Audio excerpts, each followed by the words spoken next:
আপনি ক্যামেরা গায়ে হাত দিলেন।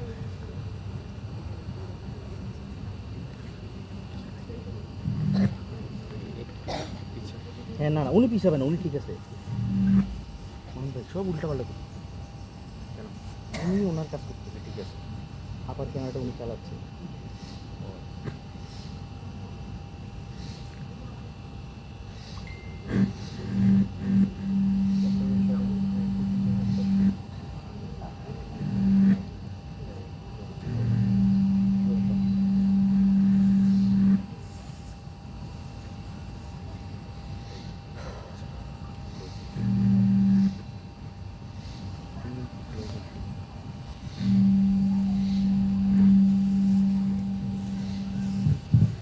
শেষ হলো 1 মিনিটের নীরবতা। আমি জানি অনেকের মন খারাপ লাগছে এবং